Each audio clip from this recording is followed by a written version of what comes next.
സുഹൃത്തുക്കളെ, ഇന്നത്തെ നമ്മുടെ വീഡിയോ നിങ്ങളിപ്പോൾ ഈ കാണുന്ന ഈ പ്രൊഫൈൽ ഡിസൈൻ അഥവാ നമുക്ക് പ്രൊഫൈലാണ് കൂടുതൽ ആളുകളും ഈ ഒരു ഡിസൈൻ ഉപയോഗിക്കാറ്. അതുപോലെ തന്നെ പോസ്റ്റർ ഡിസൈനുകളൊക്കെ ഫോട്ടോ വെച്ച് ചെയ്യുന്ന ഡിസൈനുകളൊക്കെ അതിലൊക്കെ ഇതുപോലെ ഡിസൈൻ ചെയ്യാറുണ്ട്. അപ്പം ഈ ഒരു ഡിസൈൻ രീതി നമുക്ക് എങ്ങനെ പിക്സൽ ലാബിൽ ചെയ്യാമെന്ന് നോക്കാം. ഫോട്ടോഷോപ്പിലൊക്കെ വളരെ സിമ്പിളായിട്ട് തന്നെ ചെയ്യാൻ പറ്റുന്നൊരു രീതിയാണ്. പക്ഷേ ക്ലിപ്പിംഗ് മാസ്ക് എന്ന് പറയും.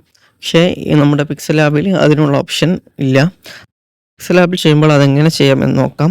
അതിനായിട്ട് ഞാനിവിടെ 3 ഡോട്ടിൽ ക്ലിക്ക് ചെയ്ത് ഇമേജ് സൈസ് എന്നുള്ളിടത്ത് 1080 ഹൈറ്റും കൊടുക്കുന്നുണ്ട്.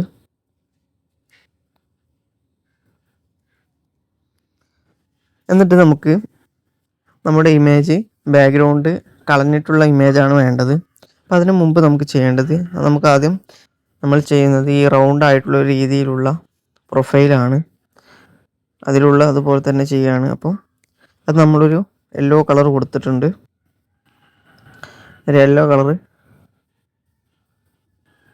കൊടുത്തിട്ടുണ്ട്.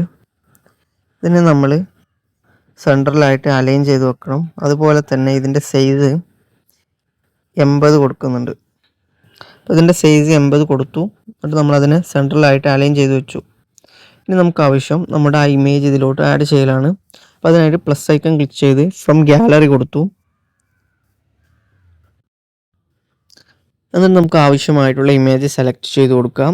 എന്നിട്ട് ഇവിടെ ക്രോപ്പ് ഈ 11 എന്നുള്ളത് കൊടുത്ത് സെലക്ട് ചെയ്ത് കൊടുക്കുക. അതുപോലെ തന്നെ ഇവിടെ താഴെ റൗണ്ട് ഐക്കൺ ക്ലിക്ക് ചെയ്യുക. അപ്പം റൗണ്ടിലായിട്ട് നമുക്ക് ക്രോപ്പ് ചെയ്യാനുള്ള ഓപ്ഷൻ വരും.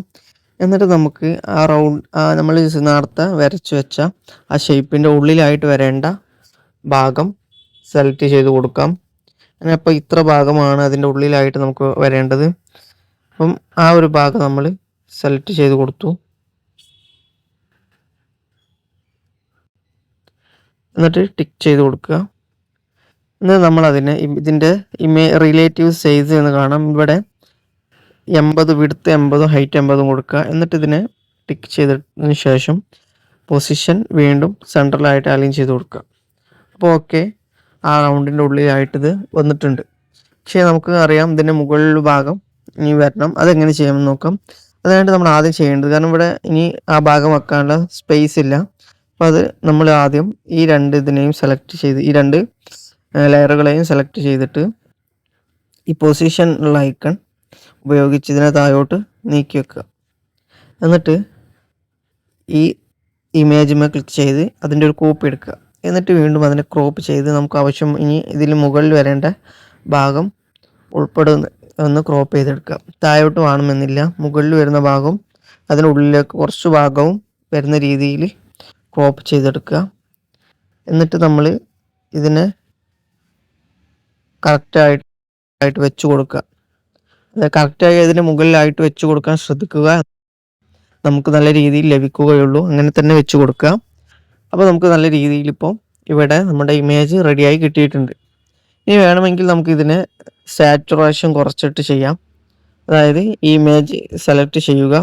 എന്നിട്ട് ഇവിടെ സാച്ചുറേഷൻ എന്ന് കാണാം, ഇത് -100 കൊടുക്കുക. അതുപോലെ തന്നെ മറ്റേ ഇമേജും അതുപോലെ തന്നെ സാച്ചുറേഷൻ -100 കൊടുക്കുക.